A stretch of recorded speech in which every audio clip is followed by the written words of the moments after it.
तो चलिए आज हम लोग पढ़ते हैं परिमेय 6.1 जो कि थेल्स परिमेय है। थेल्स परिमेय इसी को बोल देगा थेल्स परिमेय के कथन को लिख के सत्यापित करे, या तक बोल देगा थेल्स परिमेय को सत्यापित करे। तो देखिए, या तो आपको ऐसे भी पूछ सकता है। देखिए क्या बोलता है, यदि कि त्रिभुज की एक भुजा के समांतर, सबसे पहले क्या करेंगे, एक बनाएंगे त्रिभुज। यदि किसी त्रिभुज की, तो यहाँ एक बना लिए त्रिभुज, इसका नाम दे दिए ए बी सी। तो यदि देखिए, यदि किसी त्रिभुज की एक भुजा के समांतर अन्य दो भुजाओं को भिन्न भिन्न बिंदु पर प्रतिच्छेद करने के लिए एक रेखा खींची जाए। ये बोलता है कि यदि कोई त्रिभुज के एक भुजा के समांतर अगर एक रेखा खींची जाएगा तो ये अन्य दो भुजाओं को भिन्न भिन्न बिंदु पर प्रतिच्छेद करेगा। अगर आप देखिए, ई मान लीजिए कि बीसी भुजा के समांतर अगर ऐसे एगो समांतर खींच दिए तो बीसी भुजा के समांतर एक रेखा खींचेंगे तो इसका दो भुजा यानी कि ए बी भुजा और क्या हो गया आपका ए सी भुजा, इसको भिन्न भिन्न बिंदु पर प्रतिच्छेद करेगा। तो इसको मान लीजिए आप डी, इसको मान लीजिए ई। तो देखिए तो क्या बोलता था, यदि किसी त्रिभुज की एक भुजा के समांतर, तो कोई त्रिभुज है तो एक भुजा के समांतर अन्य दो भुजाओं को भिन्न भिन्न बिंदु पर प्रतिच्छेद करने के लिए एक रेखा खींची जाए। तो एक भुजा के समांतर अन्य दो भुजाओं, एगो ए बी हो गया, एगो ए सी हो गया, इसको भिन्न भिन्न बिंदु पर प्रतिच्छेद करने के लिए एक रेखा खींची जाए तो ये अन्य दो भुजाओं को एक ही अनुपात में विभाजित हो जाती है, एक ही अनुपात में विभाजित हो जाती है। देखिए आपको हम बताते हैं। मान लीजिए कोई त्रिभुज है, इसका ए बी सी। तो देखिए ये है ना, देखिए अगर बोलेगा त्रिभुज का बताओ भुजा, त्रिभुज का भुजा, देखिए ए बी यहाँ से है एक भुजा हुआ, फिर देखिए ए सी ये आपका एक भुजा हुआ, अब बी सी ये आपका एक भुजा हुआ। त्रिभुज का कितना भुजा होता है, तीन भुजा। त्रिभुज का तीन भुजा होता है, त्रिभुज का तीन भुजा हो गया, तीन भुजा। तो A B A C B C, ठीक। अगर देखिए कोई अगर समांतर रेखा है, मान लीजिए इसका नाम डी है, इसका नाम ई है, अगर बी सी के समांतर डी ई हो गया तो आपको इसको एक ही अनुपात में बांटना है, एक ही अनुपात में बांटना है। तो एक ही अनुपात में बांटने के लिए तो क्या करते हैं कि देखिए ई वाला पार्ट और ई वाला पार्ट, देखिए तो ये एक ही अनुपात में कैसे बटेगा, तो ए डी हो जाएगा, ए डी, अब बटे ई क्या हो गया, डी बी हो गया, डी बी। अब देखिए बराबर, क्योंकि जितना बड़ा ए लाइन है उतना बड़ा ए लाइन भी है, इसीलिए अब इसमें देखिए तो ए ई बट्टी क्या हो गया, ई सी है। तो ये ही मतलब विभाजित करता है, यानी कि एक ही अनुपात में विभाजित करता है, ए डी बटे डी बी और ए ई बटे ई सी। तो एक ही अनुपात में विभाजित किया। अब देखिए अनुपात मतलब भागा होता है, देखिए बटे मतलब भागा हो गया, अनुपात मतलब भागा, बटे मतलब भागा। अगर हम बोल देगा 9/4 तो बटे मतलब भागा, 9/4 से 2, ऐसे एक अनुपात में कर देंगे, ऊपर लगा 9 जहाँ के तहाँ, अनुपात हो जाएगा 4। ऐसे ऐसे अनुपात होता है, समझे। तो लगता है आप लोग पॉइंट समझ गए हैं। तो चलिए हम चलते हैं सवाल की ओर। देखिए हो गया, तो यहाँ इतना आप समझ गए। तो अब इसको मान लीजिए, तो उसको हम माना कि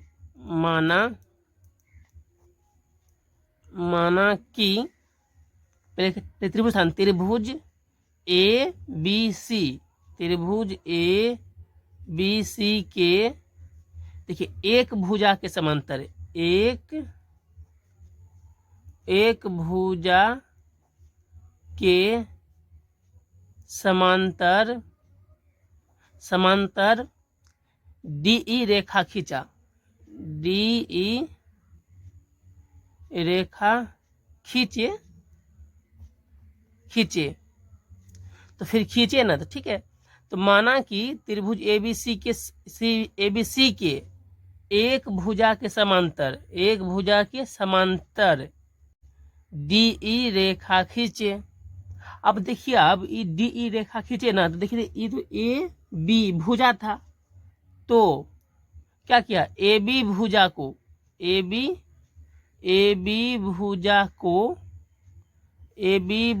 को कहाँ पर प्रतिच्छेद करता है, D बिंदु पर। AB भुजा को D बिंदु पर प्रतिच्छेद करता है तथा देखिए AC भुजा को कहाँ पर करता है प्रतिच्छेद, E बिंदु पर, तथा AC भुजा को E बिंदु पर प्रतिच्छेद करता है। देखिए इतना आप लोग समझ गए होंगे। अब देखिए एक यहाँ पर रचना करते हैं, यहाँ पर एक रचना करेंगे।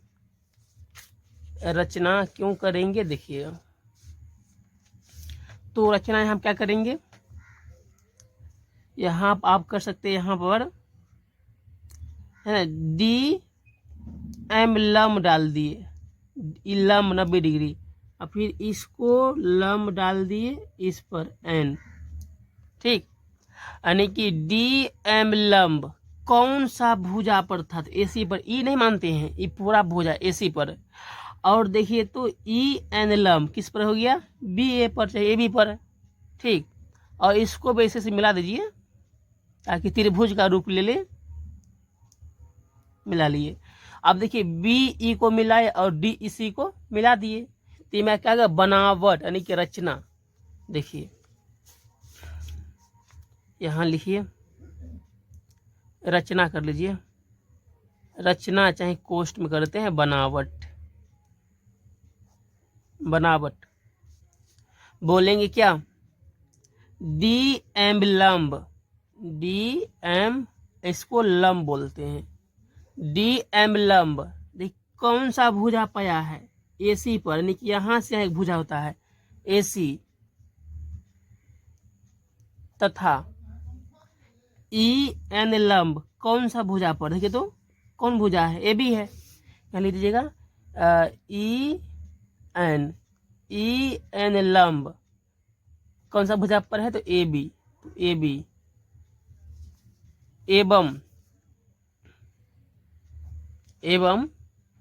एवं क्यों किए, क्योंकि हम यहाँ क्या किए हैं, BE को मिलाए और DC को मिलाए, तो यहाँ लिखिए एवं BE और DC को क्या किए, मिलाए, चाहे मिलाए कर दीजिए, मिलाए। इतना आप समझ गए होंगे, ओके। अब देखिए यहाँ तक कोई दिक्कत नहीं है, लेकिन हमको सिद्ध क्या करना है, क्योंकि यहाँ देखिए सिद्ध क्या करने बोल रहा है कि खींची जाए तो ये अन्य दो भुजाओं को एक ही अनुपात में विभाजित करेगा, जैसे कभी यहाँ बताए हैं। तो यहाँ देखिए AB भुजा है और AC भुजा है, एक ही अनुपात, तो AD और फिर DB फिर AE बराबर EC, तो यही मेरा कहलाता है अनुपात, एक ही अनुपात में। तो यहाँ देखिए क्या करेंगे, तो यहाँ पर देखिए मेरा, तो त्रिभुज यहाँ पर सिद्ध करना, लिख दीजिए सिद्ध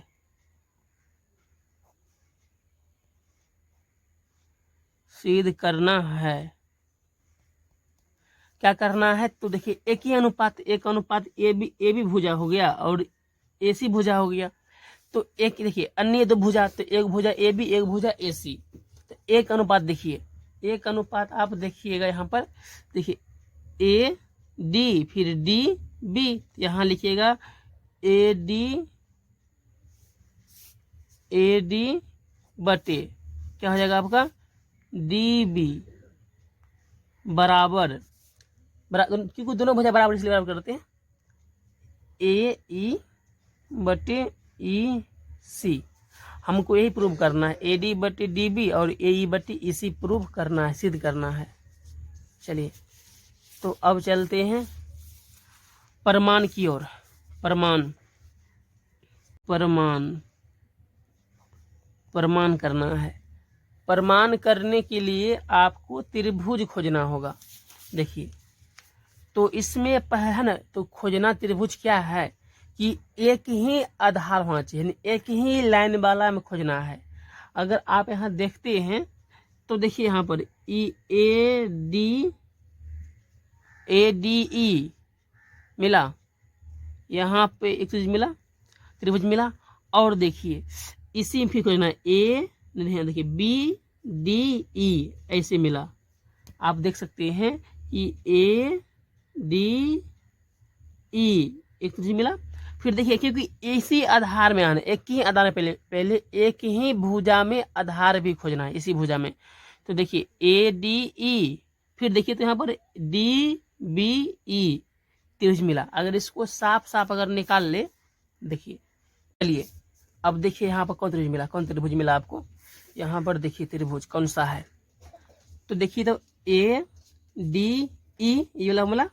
फिर देखिए डी बी ई, और देखिए एक ही भुजा में पहले खोजना है। ठीक, यहाँ देखिए तो ए डी ई एक त्रिभुज मिला, और देखिए डी और बी होगा डी बी ई एक त्रिभुज मिला। इसमें कै गो त्रिभुज हो गया, 2 गो त्रिभुज हो गया। ठीक, और इसमें एक लंब था, यहाँ पर ऐसे लंब है, यहाँ देखिए लंब एन है। और इसमें तो ई तो मिलिएगा, त्रिभुज काम कर गया, इसको लिखना पड़ सकता है नहीं है। पहले हम इस वाले भुजा में त्रिभुज खोज लिए। ओके, अब देखिए ए डी ई त्रिभुज हो गया, और इसी अनुपात में है तो बटे में आ जाएगा, एक ही अनुपात में है, एक ही अनुपात में ए डी ई का क्षेत्रफल बटे डी बी ई का क्षेत्रफल। देखिए तो अब हम लोग जानते हैं, हम जानते हैं कि हम जानते हैं कि त्रिभुज का क्षेत्रफल 1/2 आधार गुना ऊंचाई होता है। हम जानते हैं कि त्रिभुज का क्षेत्रफल 1/2 आधार गुना ऊंचाई होता है। तो अब हम त्रिभुज हम लोग कौन लिए हैं, तो ए डी ई का क्षेत्रफल यहाँ लिख देंगे, त्रिभुज ए डी ई का क्षेत्रफल एक ही अनुपात में बटे, एक ही अनुपात में है इसी, क्योंकि इसी लाइन में है ना, तो ए डी ई का क्षेत्रफल बटे, देखिए तो डी बी ई का क्षेत्रफल बटे में हो जाएगा त्रिभुज डी ई और डी बी ई का क्षेत्रफल, डी बी ई का क्षेत्रफल हो गया। आप चाहे अपना मन बी डी ई चाहे ई डी बी कुछ भी लिख सकते हैं। चलिए बराबर, तो त्रिभुज का क्षेत्रफल 1/2 आधार गुना ऊंचाई, आधार गुना ऊंचाई। अगर आप देखिएगा तो त्रिभुज हम पहले लेते हैं, त्रिभुज ए डी ई में, ए डी ई में इसमें आ गए। अगर आप इधर इसको ऐसे झांप लीजिए, झांप लिए तो आपका आधार क्या हुआ, आधार क्या होता है जो नीचे में सोया हुआ है, तो आपका आधार हो गया ए डी। ठीक, आधार ए डी हो गया। और ऊंचाई ए नहीं है, ऊंचाई जो लंब डाला गया ऊंचाई ए होगा, तो ऊंचाई कौन होगा ई एन, क्योंकि लंब भी है ना, ऊंचाई हो गया। आधार जो धरती पर सोया हो गया मेरा वह आधार, ऊंचाई मेरा क्या हो गया ई एन। तो आधार आप लिखिएगा ए डी, आधार हो गया ए डी गुना ऊंचाई, देखिए ऊंचाई कौन हो गया ई एन, ऊंचाई क्या हो गया ई एन बटे, फिर देखिए त्रिभुज का क्षेत्रफल 1/2 आधार गुना ऊंचाई। तो कौन सा त्रिभुज में, डी बी ई में। तो देखिए तो यहाँ पर देखिए त्रिभुज कौन था मेरा, त्रिभुज मेरा है डी बी ई में, तो त्रिभुज मेरा हो गया डी बी ई में आना है। तो यहाँ पर देखिए डी बी ई में, तो देखिए इसका आधार, देखिए आधार जो धरती पर सोया है वही मेरा आधार होगा ना, तो मेरा धरती पर कौन सा है डी बी आधार हो गया, मैं डी बी आधार हो गया। ओके, और इसका ऊंचाई यहाँ पर नहीं है, तो इसी का एक साइड में निकल गया ऊंचाई, साइड में निकला है ऊंचाई, यही जो है ई एन। ई तो मेरा तो ई तो नहीं होगा, क्योंकि ऊंचाई ए होगा, जो लंब डाले हैं ई एन हो गया ऊंचाई। देखिए झाँप लीजिए, जैसे बन गया। तो यहाँ पर लिखिएगा आधार क्या हो गया, आधार आपका डी बी। तो यहाँ पर डी बी आधार हो गया, और ऊंचाई सेम ही होगा ई एन, ऊंचाई हो गया आपका ई एन, ऊंचाई आपका हो गया ई एन। इतना आप समझ गए होंगे। देखिए यहाँ पर कोई दिक्कत नहीं है, आप इतना भी। अब देखिए 1/2 1/2 खत्म, ई एन खत्म, आपको क्या बचा, ए डी बटे डी बी। समीकरण पहला मान लेते हैं। आप यहाँ इतना भी देख के अनुमान लगा सकते हैं। यहाँ पुराना है ए डी बटे डी बी। देखिए ए डी या डी बी हो गया, तो ई सब का मतलब नहीं ना है, इसीलिए हम कर दिए यहाँ पर जो था। तो ये तो आधार हो गया इसका, देखिए इसका आधार हो गया ए डी और डी बी, तो दोनों को ऊंचाई सेम हो गया ई एन, जो लंब डाल रहे हैं। अगर जिस पट्टी में जो लंब है वही दोनों के लिए ऊंचाई हो जाएगा, ऊंचाई हो गया। अब चलते हैं पुनः। अब देखिए हम लोग ए डी ए बी भुजा में आ गए थे, अब आना है ए सी भुजा में। देखिए तो ए सी भुजा में आना है, ए सी भुजा में। तो देखिए ए सी भुजा में भी देखिए तो ए डी ई त्रिभुज मिल रहा है, सेम मिल रहा है, सेम जो मिला था ए बी भुजा में, इसे भी मिल रहा है, ए डी ई मिल रहा है। और देखिए यहाँ पर ई सी डी मिल रहा है, त्रिभुज मिल गया, ई सी डी मिल गया, ई सी डी मिल गया। ओके, अब इसको हम एक साइड में लिख के दिखाते हैं आपको। तो देखिए त्रिभुज निकाल लिए हैं, तो ए डी ई इस पार्ट में आ गया। अब हम क्योंकि ए बी तो निकाल लिए थे पहले, अब निकालना है एसी भुजा वाला, तो ए डी ई यहाँ पर। अब देखिए ई पार्ट निकला हुआ है, ई पार्ट बचा हुआ है, तो अब देखिए तो ई सी ई यानी कि इस त्रिभुज में ऐसे ऐसे निकलना है, यानी कि ए डी ई और ई सी डी निकलना है। ठीक, वीडियो था लंबा होगा भैया, लेकिन देख लीजिएगा। चलिए, तो यहाँ पर देखिए डी से लंब भी है, डी से लंब निकला है एम, डी से लंब आया है एम में आया है। ओके, अब यहाँ देखिए त्रिभुज का था A D E, A D E ऐसे मिला दीजिए इसको। फिर देखिए ई सी डी, या तो आप करिएगा E D C D E सी, आपका इच्छा जैसे बनाइए, क्योंकि त्रिभुज जिसे लिखे काम एक ही होता है, समझे। तो अब हम लोग चलते हैं पुनः आगे। पुनः देखिए, तो पहले लेंगे क्या, त्रिभुज ए डी ई, पहले लेंगे त्रिभुज ए डी ई का क्षेत्रफल, ए डी ई का क्षेत्रफल, और बटे क्यों, जो कि एक ही अनुपात में, एक ही अनुपात है, एक ही, इसका एक ही अनुपात कौन हुआ, यानी एक ही भुजा ए सी है, इसी को दो भाग में बांट दे, त्रिभुज ए ई और ई सी बांट रहा है, तो एक ही भुजा में है, इसीलिए अनुपात मतलब बटे, एक ही अनुपात में विभाजित करता है। तो ले लिए त्रिभुज ए डी ई ले लिए, इसी के बटे, तो ई सी डी बटे त्रिभुज ई सी डी ई का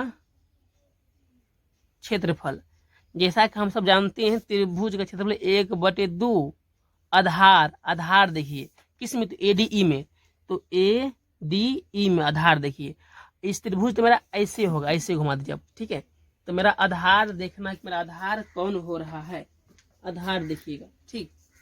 अभी हम बताते हैं आधार यानी किस में, तो ए डी ई में, इसमें देखना है आधार। तो देखिए हम त्रिभुज झाँप ले, से झाँप लिए एगो, तो मेरा क्या यहाँ क्या बन गया, ए डी ई। तो आधार कौन होता है, जो नीचे सोया हुआ होता है, नीचे कौन है, ए ई, ये आधार वन है, यही आधार है मेरा, ए ई हो गया आधार।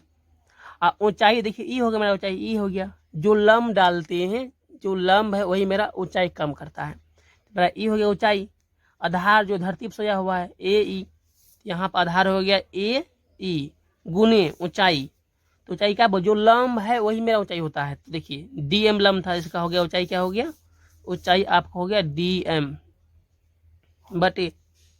अब देखिए त्रिभुज ई सी डी का क्षेत्रफल, त्रिभुज क्या बोले, ई सी डी का झाँप लेते हैं, ऐसे झाँप लेते हैं। तो ई सी डी इसमें, ई सी डी इसमें, इसमें आधार क्या, जो धरती पर सोया है जो नीचे है वो आधार, ये आधार हो गया, ई सी आधार हो गया। और लंब क्या है, लंब जो मेरा जो ऊंचाई जो होता है वही मेरा लंब कहलाता है।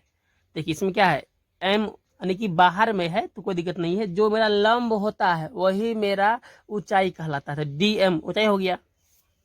तो देखिए, तो यहाँ पर क्या लिखिएगा, ई सी आधार लिखिएगा, तो 1/2 गुना ई सी आधार हो गया गुना, ठीक है। लंब यानी कि ऊंचाई, ऊंचाई वही होता है जो लंब है, क्योंकि ई तो आधार हो गया, डीएम लंब हो गया, डीएम लंब। चलिए इतना समझ गए। अब देखिए 1/2 खत्म और डीएम डीएम खत्म, तो क्या बचा, ए ई बटे क्या बचा आपको, ई सी बचा, समीकरण 2। आप इतना भी कॉमन लगा सकते हैं कि देखिए हम पुराना क्या है, ए ई बटे ई सी, तो ए ई बटे ई सी पुर गया और डीएम डीएम ऊंचाई हो गया, जो लंब था कट गया। चलिए तो आप अब देख समीकरण 1 एवं 2 से देखिए, समीकरण 1 एवं 2 से देखिए, तो ऊपरला का देखिए क्या है, ए डी ई का क्षेत्रफल, यहाँ पर ए डी ई का क्षेत्रफल सेम है ना ऊपर, तो ई ऊपरला का जब दोनों का बराबर है तो निचला का अब दोनों का क्या होगा, बराबर होगा। तो आप यहाँ लिख दीजिए, यहाँ जब यानी कि ए डी ई का क्षेत्रफल, और फिर देखिए इसमें भी ए डी ई का क्षेत्रफल बराबर ही होगा। इस पट्टी से मतलब नहीं हमको यहाँ देखिए ए डी ई का क्षेत्रफल फिर ए डी ई का क्षेत्रफल, जब ए दोनों ऊपर का जब बराबर है तो दो नीचे का भी बराबर होगा। त्रिभुज डी बी ई का क्षेत्रफल बराबर त्रिभुज क्या होगा, यहाँ देखिए तो नीचे ई सी डी का क्षेत्रफल समान होगा। इसको आप समीकरण 3 ले लीजिए, आवश्यकता है भी नहीं, ठीक है भी नहीं इसका, ठीक है लिख दिए ना। तो अब देखिए 2 गो त्रिभुज हो गया, त्रिभुज D B C D B E और त्रिभुज ई सी डी।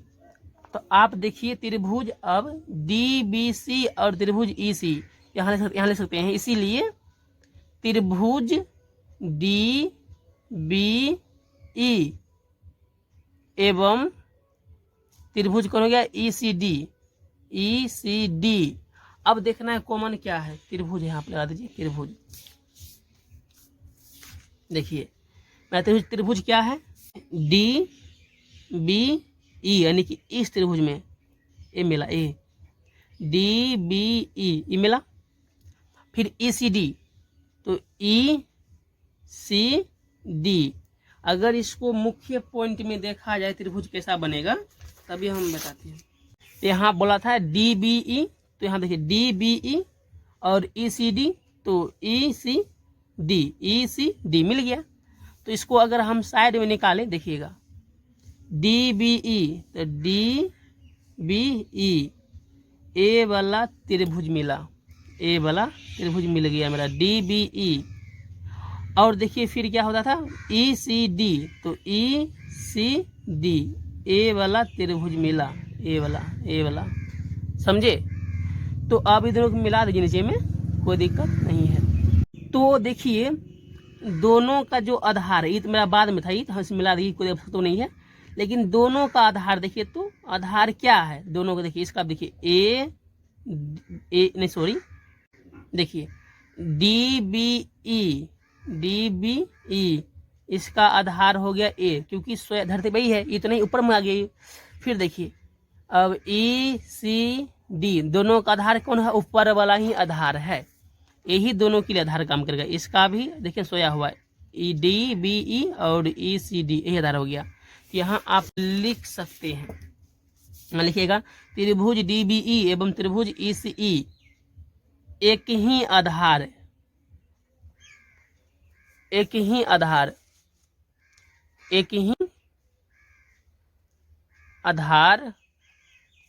कहाँ पर है, कि आधार डी ई पर स्थित है, डी ई पर स्थित है, जो क्या, जो देखिए जो डी ई समांतर बीसी के बीच है, देखिए ना, डी ई समांतर बीसी के बीच है, जो डी ई समांतर बीसी के बीच स्थित है, बीच स्थित है। तो इसीलिए समीकरण 1 एवं 2 से, 1 एवं समीकरण 2 से, तो एक क्या था, एक आपको AD बटे DB, तो AD बटे DB बराबर क्या होगा, समय AE बटे EC, प्रूव्ड हो गया आपका, प्रूव्ड। AD बटे DB और AE बटे EC प्रूव्ड। समीकरण एक था AD बटे DB और क्या था, AE बटे EC। आप चाहे तो इस पट्टी वाला पार्ट और इस पट्टी वाला पार्ट यहाँ लिख सकते हैं, लेकिन आवश्यकता नहीं है, ठीक है। प्रूव करना है, मेरा प्रूव हो गया, आप देखिए यही सिद्ध करना था। चलिए